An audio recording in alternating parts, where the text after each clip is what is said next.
VTR presenta. Este es un programa de Vive TV Chile. Estamos en tu ciudad. Miramos tu realidad. Panorama 15. La voz de las regiones.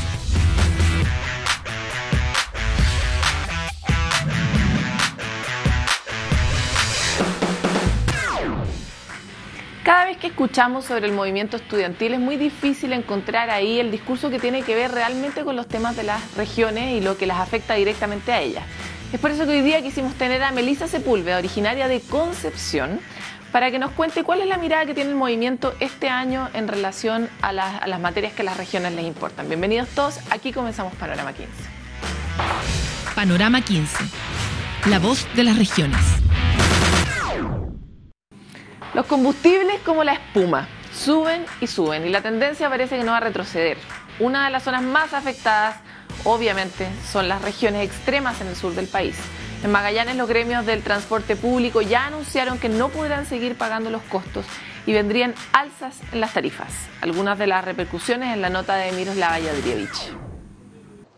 La lejanía con los grandes centros de producción y distribución del país ha significado históricamente un mayor costo de vida para los magallánicos. Por ello, el alza continua en el precio de los combustibles preocupa desde el punto de vista de los efectos en el precio de los bienes de consumo final. Empujado por el alto precio del dólar, la inestabilidad en Ucrania y el incremento de los stocks de petróleo a nivel mundial, el precio de las bencinas no ha parado de subir, alcanzando en Magallanes los valores más altos a nivel nacional por la lejanía con los centros de refinación. Dado que el transporte público regional opera en la base del gas natural comprimido, no se espera alza de pasajes, pero sí existe preocupación por las alzas que se producirán en los precios de los bienes de consumo. Bueno, sin duda que una continua alza de combustible efectivamente va a afectar los precios, fundamentalmente por el tema del transporte. Todavía esta alza no se ve reflejada en los precios ni de nuestros representados, ni tampoco a través de los transportistas, pero yo creo que si se mantiene efectivamente esto va a tener un efecto, junto con los efectos que se pueden producir por el alza del dólar. Si el efecto aún no se traspasa al consumidor final, es debido a que hasta ahora es el gremio del transporte el que ha estado absorbiendo esta carga.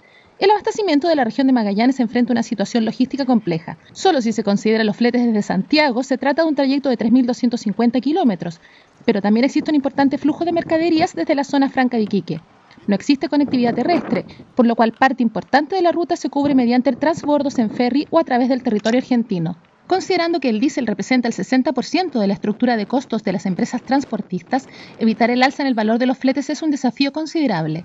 Si bien tradicionalmente la posibilidad de cargar estanque en Argentina era en alguna manera un alivio, esto ya no es así, pues el petróleo ha subido un 20% en el país trasandino en los últimos meses. Mantener una tarifa constante en el tiempo es complicado, porque con las constantes alzas que hay, uno no le puede estar cada 15 o 20 días, como te decía, estar transfiriéndosela al cliente final o a la persona que te contrata en este caso, que tú ya tienes una tarifa establecida con él. Ante esta realidad y frente a los nulos efectos del CIPCO, una demanda permanente de los transportistas magallánicos es que se reconozca la necesidad de ayuda específica para esta región debido a su calidad de zona extrema. Para Panorama 15, Miroslava Jadrievich. Salió humo blanco entre los vecinos de Concón y ENAP, por lo que se construirá la polémica planta termoeléctrica. Así lo determinó el acuerdo de avenimiento que firmaron el municipio, agrupaciones medioambientales y la empresa. Felipe González con esta nota. La incertidumbre terminó. La planta termoeléctrica de ENAP en Concón se construirá. Así lo determinó el acuerdo de avenimiento que firmaron el municipio, agrupaciones medioambientales y la empresa, el que da luz verde a las obras del proyecto que se mantenían paralizadas debido a un recurso de protección presentado en octubre del año pasado. Uno de los principales cuestionamientos dice relación con los altos índices de material particulado emitido por ENAP, el que afecta gravemente la salud y el medio ambiente que la empresa se comprometió a reducir. De esta manera, se levantará una generadora a gas natural más pequeña de lo que se pretendía, pues se eliminan 2 de las 3 calderas que se incluían, a lo que se suma la realización de un nuevo estudio de impacto ambiental que debiera estar listo el próximo 31 de diciembre. Ya tenemos la certeza que las 2 turbinas, que es lo que va a bajar la contaminación en Concón, van. Y eso nos deja muy tranquilos. Será obligación de la empresa contar con monitores de acceso público que nos permita que toda la comunidad fiscalice justamente las emisiones de material particulado de la refinería. Se estimó que mejora mucho el proyecto con los compromisos que adquiere ENAP. Se va a poder hacer un seguimiento, fiscalizar en forma permanente las emisiones de partículas que se van a emitir, y lo más importante, que se llegó al consenso de que 2 turbinas, evidentemente eliminando 2 calderas, va a descontaminar en lo inmediato y en forma más rápida el problema que existe hoy día en Concón. Con este acuerdo, ENAP adelanta lo que será el inicio de las obras en su primera etapa, con una central de 77 megawatts, proyecto que contará con mayor fiscalización de las partes. En tanto, desde ENAP destacaron el diálogo que se mantuvo con la comunidad. Más allá del resultado del avenimiento, lo que nosotros destacamos y relevamos tremendamente ha sido la interacción y el diálogo que hemos tenido con la comunidad para construir juntos en realidad el cauce de este proyecto. Tras meses y meses, finalmente una buena noticia para Concón, que gracias a acciones en conjunto logró exigir medidas a la refinería para reducir los índices de contaminación en una comuna que posee una especial riqueza medioambiental. Renovación de autoridades locales en todo el país, y en Los Ríos se generó uno particularmente relevante, pues este gobierno se tomará como ejemplo la gestión administrativa de esta región para sacar adelante la idea de descentralización de Michelle Bachelet. Sebastián Díaz con este reporte.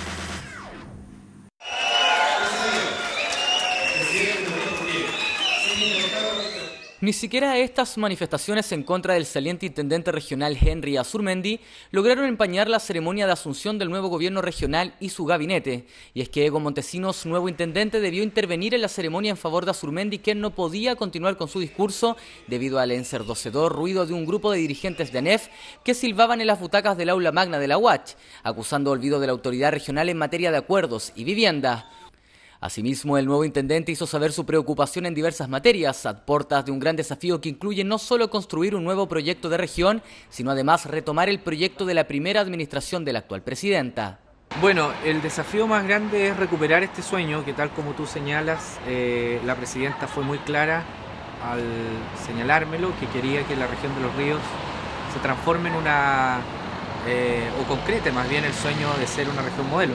Aprovechando que en este territorio están los principales regionalistas del país, tenemos un lujo de empresarios que saben de regionalismo, un lujo de parlamentarios que saben de regionalismo y tenemos una ciudadanía dispuesta a participar.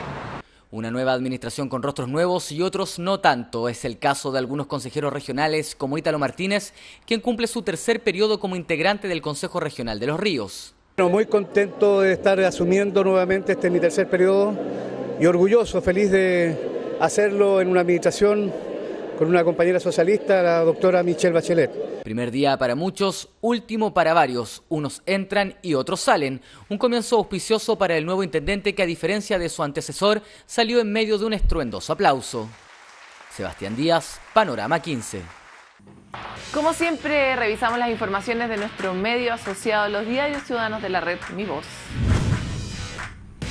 Comenzamos los titulares de hoy con una muy buena noticia para la gente de Copiapó. La Comisión de Evaluación Ambiental de Atacama aprobó la declaración de impacto ambiental del Parque Fotovoltaico Luz del Norte, proyecto de energía renovable que viene a consolidar las potencialidades de la zona para la implementación de este tipo de centrales. Luz del Norte contempla la instalación de más de 1 millón de paneles fotovoltaicos y es parte de los 16 proyectos del mismo tipo cuya instalación ya está aprobada en la región. Infórmate más en elquehaydesierto.cl. El Amaule.cl nos cuenta que la FITAL, conocida hoy en día como FIMAULE, cumple 50 años como una de las ferias de innovación y negocios más importantes del país. Y para celebrar este medio siglo tienen preparada una versión de lujo para este año. Una de las novedades es un pabellón del turismo que reunirá a más de 40 expositores para dar a conocer tanto a quienes vienen a visitar la región como a posibles inversionistas. Lo diversa que es esta oferta turística maulina lo pueden encontrar allí. Atentos todos los ecologistas en el extremo sur de Chile, porque la Fundación Reforestemos la Patagonia está organizando su segundo plan de voluntariado. La labor esta vez será plantar más de 6.000 árboles en la Reserva Nacional Cerro Castillo, ubicada en la región de Aysén. Tienes hasta el 28 de marzo para completar la ficha de postulación para esta jornada, que se llevará a cabo entre el 24 y el 27 de abril. Infórmate sobre lo necesario para postular en elmagallanews.cl. inscríbase en esta reforestación de la Patagonia que nos importa a todos los chilenos. Vamos a una pausa en Panorama 15, pero ya volvemos. Panorama 15, la voz de las regiones. Panorama 15, la voz de las regiones.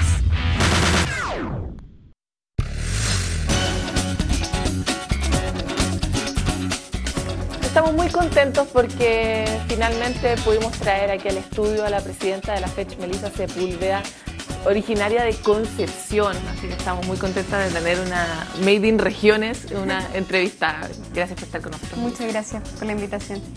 Melissa, nos importa mucho tener tu opinión porque obviamente eres una de las dirigentes más visibles del movimiento estudiantil, pero eres originaria de regiones y has conocido en carné propia lo que significa ser un estudiante que viene de regiones en este país tan centralista. ¿Cuál es tu sensación de cómo está instalado el país para los estudiantes que vienen de regiones? Bueno, una realidad muy, muy compleja. Bueno, tal vez en Concepción no, porque hay una universidad o hay más de una universidad, digamos, a la cual los estudiantes pueden ir, pero hay otras situaciones mucho más críticas en otras regiones donde no hay alternativas y son muchos los kilómetros de distancia hasta tener una universidad de calidad también. O sea, todos los estudiantes quisiéramos estudiar en una de las mejores universidades y poder desarrollarnos de la mejor manera. Sin embargo, esas condiciones no existen hoy día en este modelo educacional, no solamente que es segregador socioeconómicamente, sino que es extremadamente centralizado. Y ahí el gran problema es que el gasto aumenta muchísimo. O sea, ya no solamente tienes que pagar tu carrera, que tiene aranceles por sobre los 2,5 millones, 3 millones de pesos anualmente, sino además de todo lo que significa pagar una estadía, alimentación y todo, materiales de estudio, viaje. Es un costo altísimo para muchísimas familias de regiones que quieren. Yo creo que la mayoría de las familias quieren que sus hijos vayan a la universidad. Estamos en el contexto de una lucha por una educación de calidad, ojalá gratuita, ojalá pública, y resulta que la mayor proliferación de universidades privadas ha sido justamente en regiones. Cuando uno dice, ok, tratemos de hacer avanzar las universidades estatales, hagámoslas crecer, resulta que esa tarea es titánica en materia regional. ¿Cómo ustedes desde la CONFECH plantean eventualmente un cambio, un futuro de este cambio de modelo que están pidiendo? ¿Y con qué miras? ¿Con qué tiempo? En el petitorio del año 2011 se plantearon criterios también respecto a la distribución de estos dineros, que si es que concretamos o logramos que exista una voluntad política en Chile de transformar el modelo educativo, eso implica primero favorecer a las universidades regionales estatales que están más precarizadas. Y eso es una realidad. O sea, las universidades de Santiago... Además, son muy pocas.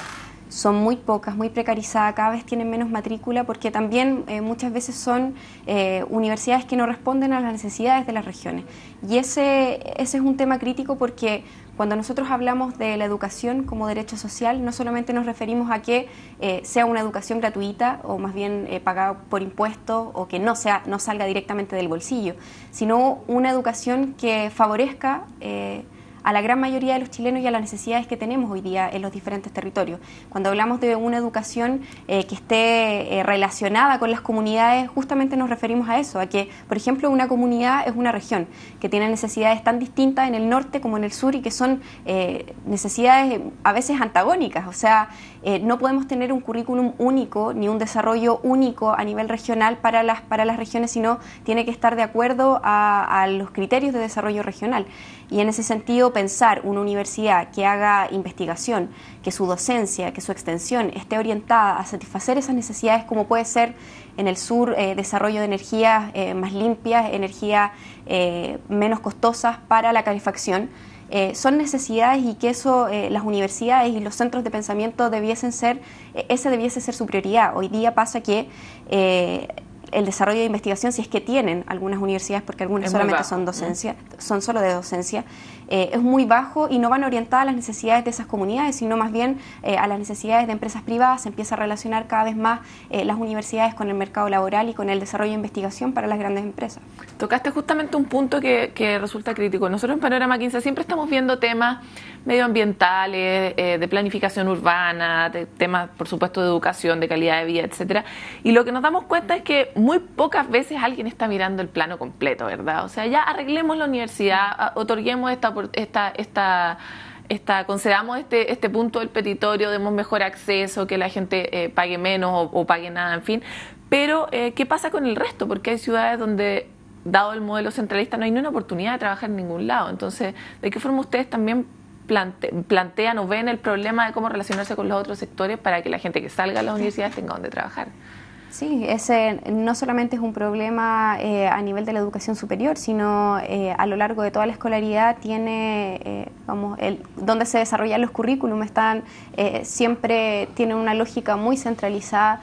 Las pocas iniciativas que han habido de descentralizar los currículum han sido dejar, digamos, horas de la jornada escolar completa, en el caso de educación primaria y secundaria, que terminan utilizándose siempre en matemática y lenguaje y no en relacionar la educación con lo que viven las diferentes comunidades.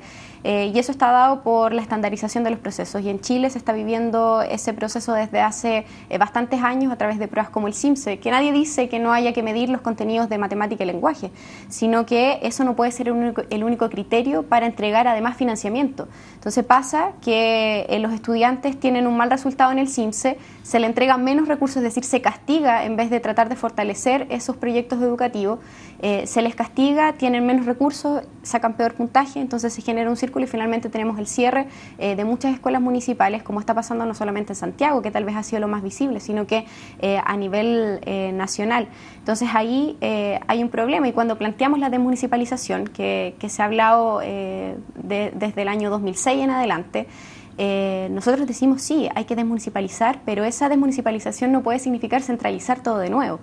Y ahí, ojo con lo que se pretenda o con lo que se quiera para la educación primaria y secundaria. Eso puede desfavorecer tremendamente a las comunidades rurales que no van a tener oportunidad de desarrollar sus currículum, y todo nuevamente va a estar desde Santiago. Entonces ahí nosotros hemos dicho hay que empoderar a las comunidades, hay que empoderar a las diferentes organizaciones sociales. Aquí la educación es un proceso que compete a toda la sociedad, y por lo tanto debemos ser actores partícipes y activos dentro de este nuevo proyecto educativo que se quiere para Chile, y que sin duda no puede ser un proyecto educativo único, sino que tiene que estar en directa relación con las necesidades que hay, digamos, la prevalencia tanto de enfermedades como yo que vengo del área de la salud, son distintas a nivel nacional, y eso tiene que ser abordado con criterios diferenciados. Y ahí, falta también un empoderamiento por parte de las propias regiones. Hemos visto cómo se han manifestado en los últimos años también. Freirina, Aysén han dado muestra de las necesidades. Primero, han visibilizado el nivel de precariedad que hay en las regiones, y segundo, que ellos han logrado dar tremendas batallas, incluso ganarlas a través de la vía de la organización y la movilización. Una cosa que nos ha llamado mucho la atención es que, si bien al principio el movimiento estudiantil fue solo el movimiento estudiantil y un movimiento muy originado en Santiago, que poco a poco fue creciendo y llegando a las regiones, el siguiente paso fue que empezaron a trenzarse las movilizaciones de distintos sectores, y en un momento vimos un paro portuario apoyado por los estudiantes de Antofagasta, etcétera. ¿Ustedes de qué forma se han planteado la necesidad o no de tener estas trenzas con todos los movimientos sociales, y cómo eso se puede ver traducido en las movilizaciones de 2014? Sí, eso desde hace algunos años, y no es algo instalado por los dirigentes, sino es un diagnóstico que se hace en las asambleas a nivel nacional. Es que, si el origen de la desigualdad, tanto en educación como en otras áreas, es justamente esta distribución de riquezas muy desigual que existe en Chile. Chile es uno de los países más desiguales del mundo, y eso aparejado con una precarización tanto de las condiciones laborales, del sistema de salud público, del sistema de educación público, bueno, entonces tenemos un origen común al cual hay que combatir y la mejor forma de hacerlo es hacerlo en conjunto. La salud está muy relacionada con la educación, o sea, son dos cosas que no sé si se pueden separar realmente. Las condiciones laborales, a su vez, también están relacionadas con la salud, con la educación.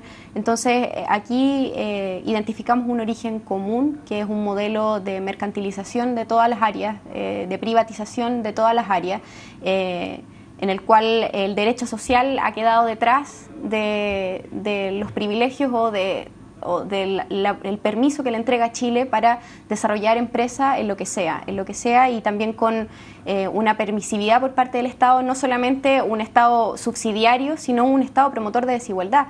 Nosotros vemos cómo el Estado traspasa millonarias cifras directamente de los impuestos a los bolsillos de los privados, y eso fue lo que hizo tanto ruido, por ejemplo, con la salida de la subsecretaria, que las agencias técnicas de educación han sido uno de los mecanismos más burdos para traspasar recursos del Estado directamente a bolsillos de privados, sin que eso muchas veces se traduzca en absolutamente nada, ninguna mejoría en los procesos educativos de las escuelas.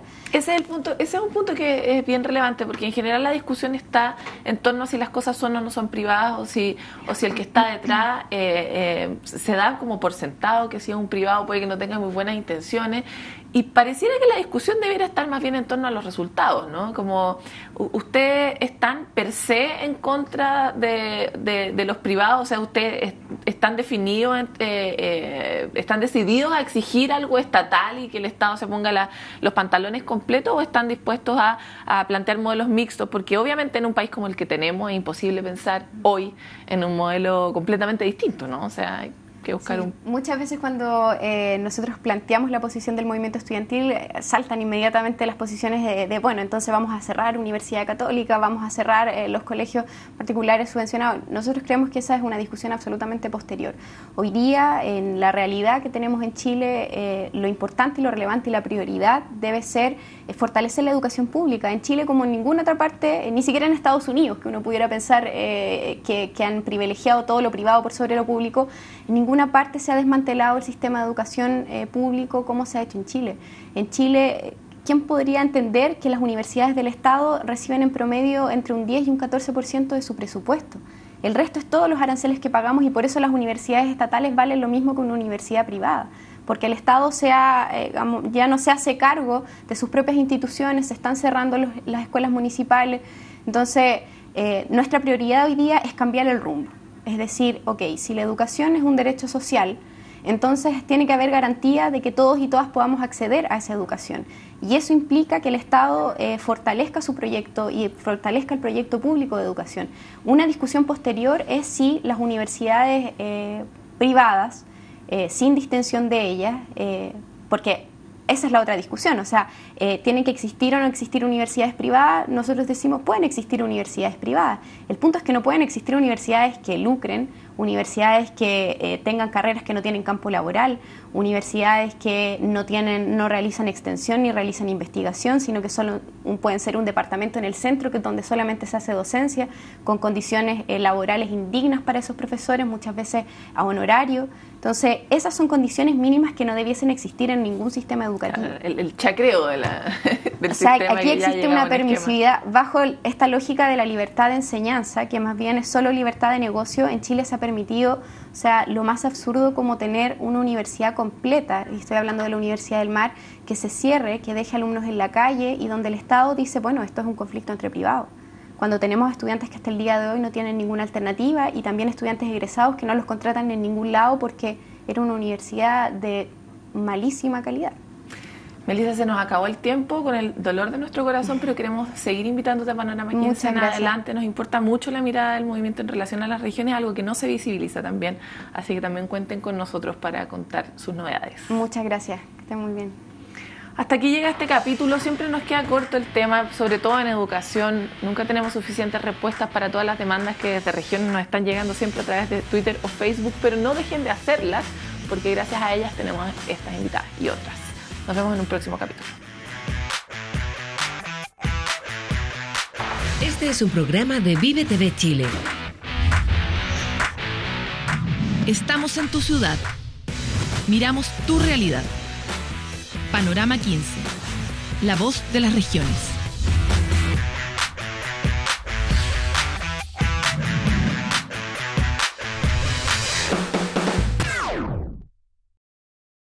Esta fue una presentación de BTR.